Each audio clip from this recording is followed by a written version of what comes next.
Welcome back to my channel.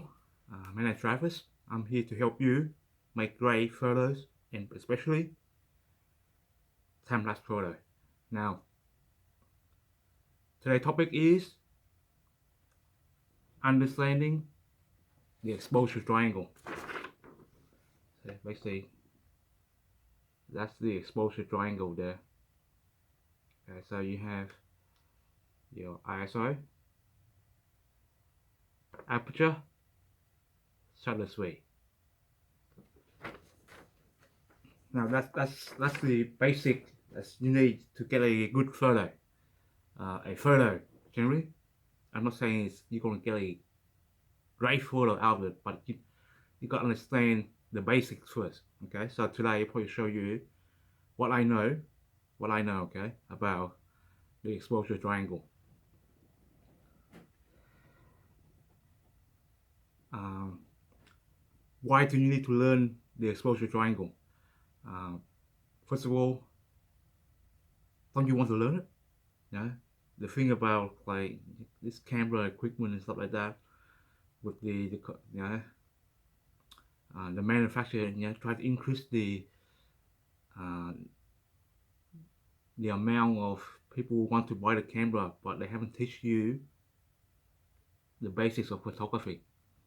So you want to make the right decision when you purchase a camera. This is for me. It's the camera for me. That's what I'm trying to tell you. Okay.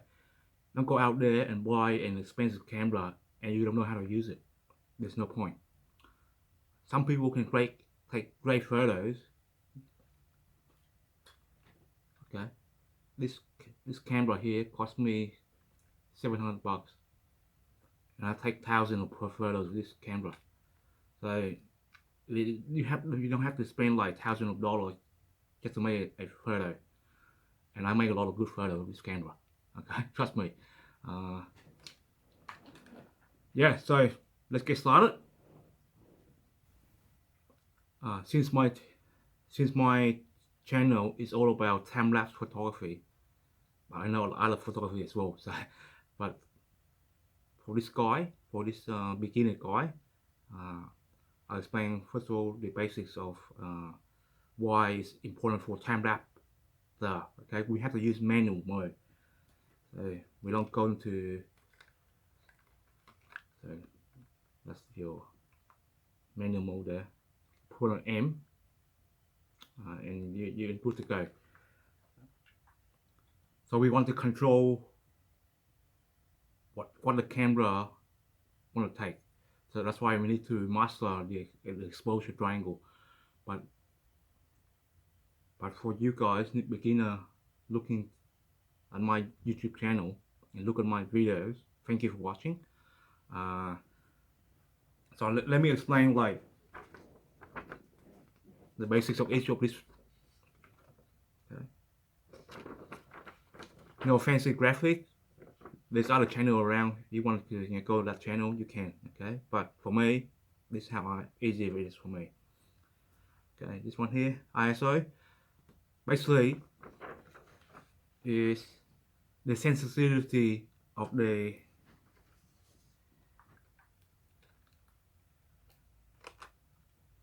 that.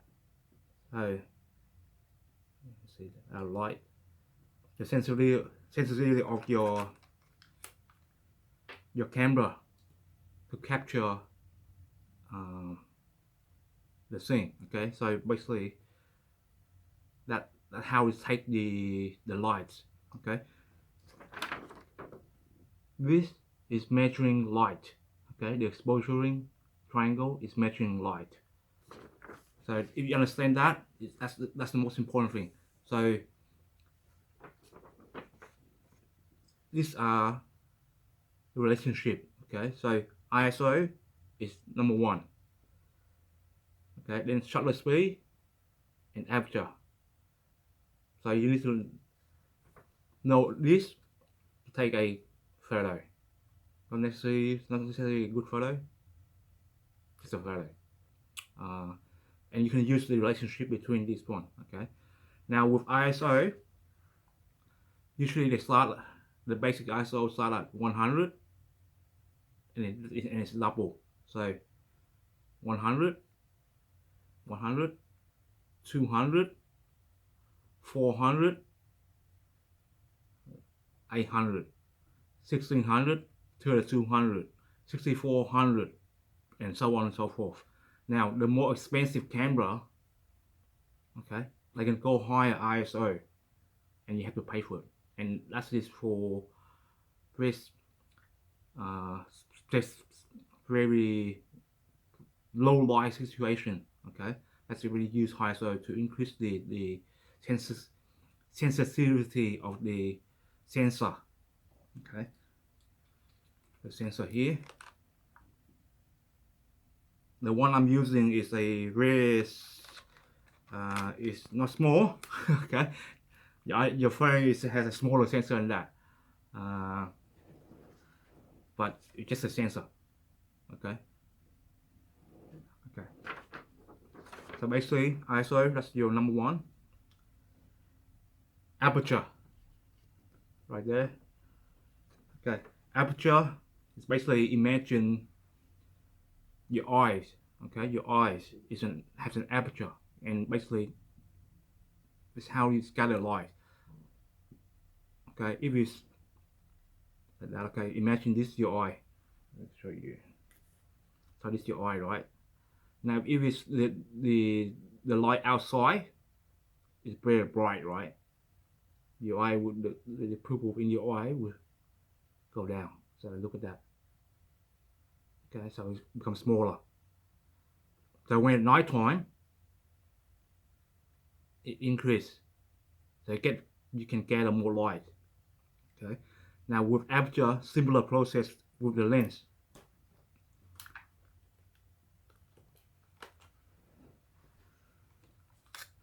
So every lens, so you see the one in there, right? That's the lens, the mechanism in the lens that has the aperture ring. It's similar to your eyes.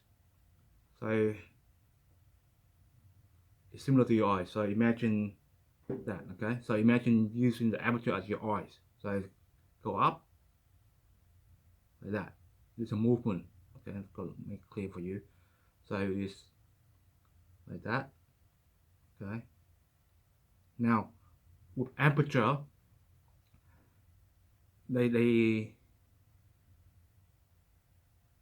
the word they use in the old days is the f-stop. Okay, what f-stop do I use? Normally we start with f8 and be there. F8 is roughly in the middle, so that's wide open. Okay, F8 is like that, around that, like that. Okay, and basically it will gather most efficient light, sort of, yeah. So that's wide open. That's F8. F16 is smaller, like that. Okay, no fancy graphic, just use this and you understand. Imagine your eyes. Okay. The value of the f-stop is usually count red odd number. It's red odd number. So let me start. ISO, the f-stop could be f1.4, f1.8, f2.8. No, wait. F4, 1.4, f2, f2.8, f4, f5.6, f8, f11, f16, f32. And f32, you have a very special camera which is really small. Okay, but I never use like f32. So there's camera out there that can do it, but you know, very experienced photographer use that. Okay, but for most of us, we use for f2.8. If you have a professional lens like this one here, it goes to f2.8. The smaller the f-stop, okay, the wider the opening. Okay, so the smaller the f-stop, the wider the opening. So f16, f2.8, f8. Okay, very basics. Understand that, and you know part of the shutter, the exposure triangle. Now with shutter speed is how fast the curtain open. Now when you press the shutter release, right, focus, press again, capture. It's how fast the shutter release to open up the shutter, the sensor, and close. So that. Now, so that's in the old days when we still use it. Okay. Now the shutter speed usually is double again. Okay. So there's it's counting seconds, millisecond. Okay. So 1/125, 1/160, like that. 1/250. So it's double. 1/500, 1/1000, 1/2000, 1/4000, 1/8000. Okay, so it's increased like that. Okay, so imagine like that. Okay, so if it's really slow shutter speed, so it's open, slow shutter speed. Okay, if you're fast, you're shooting sport and you want to freeze the action, it's really fast. So bang, bang. Okay, 1000 a second, probably faster than that. Okay, I'm not like Bruce Lee, you know, you go really fast, but no. So understand that. Okay, ISO, aperture, shutter speed, the basic of taking a photo. Okay, understand that, please. Now, I'll give you some exercise. Okay, there's homework for you. Yes, there's homework for you. Okay, so okay, got that. So ISO 100, aperture f8, and shutter speed is 1/250 of a second. Like my exercise for you is, you read that again. Okay, what time of the day is it? Okay, I'll leave you a few moments to think there. Got it? This is a bright daylight. A bright daylight. Okay, very sunny outside, blue sky. This is the shutter speed. Now, can you use? So you, before I talk about relationship, right? So you're going to use a shutter speed of 500, right? And this will increase to 250. Okay. Okay. Shutter speed at 250. If you wanted to increase to 500, okay, then you go reduce this or increase this. So you see, it's a relationship between this thing here. Now, if you want to decrease the f-stop here, the aperture to f 5.6, what you do, okay? So you can increase this to 500. Or this can be the same, or you increase this. Okay. So that's the relationship. Okay. But this, if you go out and look at the weather and see it's like f8 and at 250 a second at ISO 100. If some guy asks you like how's the weather and you say f8 at 250, then you know you are a photographer. Okay, out of your head, learn all this thing, and you can shoot anything with your imagination. You can learn the rules first, then you can break it. Okay, that's how I learned photography, and I expect you to learn the same. Okay, learn the rules, then break it. Okay, now that's exercise number 1. Exercise number 2, a bit more tricky, huh? This one. So you have ISO 3200 at f2.8 right there, and that's 1/30 of a second. Got it? Okay. Let's go back there. Now, what time of the day is it? Tricky. Yes, tricky, huh? So imagine the aperture is wide open, the shutter speed is really slow, and the ISO is very high. What time of the day is it? Now, if your answer is nighttime, you are right. Full mark for you. Good on ya. Why? We have nighttime, okay? So we have the ISO, the sensor needs to be magnified to capture more light.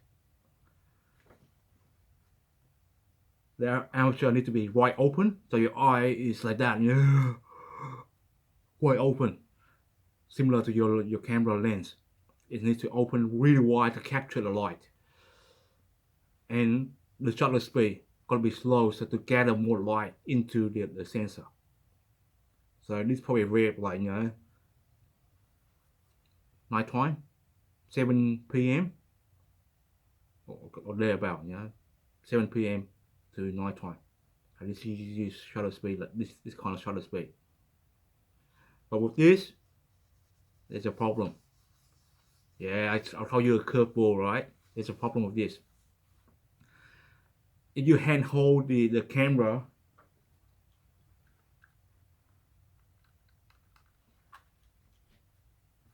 you will have blur photos. Yes, that's right. If you use this setting, you will get a blurry photo.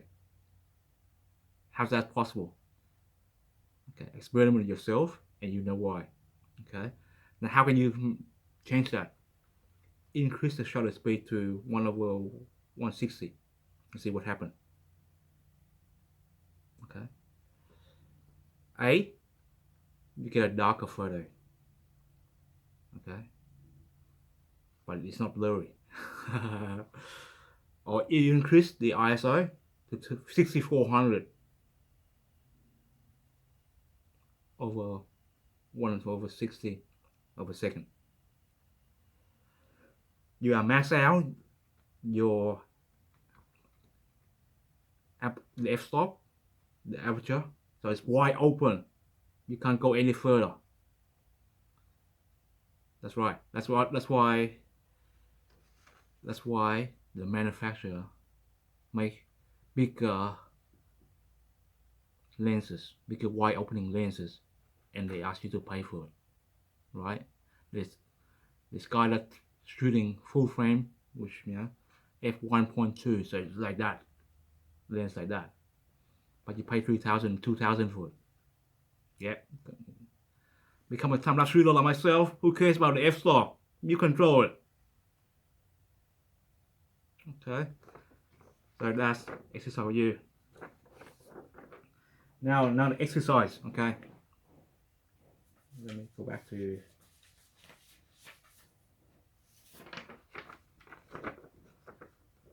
okay. Now my question for you is, I want to freeze. Remember the word freeze. My son playing football. What setting in my camera do I use? Right, what setting do you use? Interesting. Freeze action, so it's got to be very fast, right? So I need very fast shutter speed. I need very fast shutter speed. ISO, probably I'll try to increase that maybe. And the aperture maybe have to be wide open, right? Yeah, you're right. Yeah, the freeze action. The freeze action, you need a very high shutter speed. Okay, 1/1000 of a second. That's the minimum. The freeze action perfectly. No blurry in action like that. No blurry. So you freeze that, got to have 1000 a second minimum. So you have to increase your ISO or your aperture wide open to capture more light in, to capture that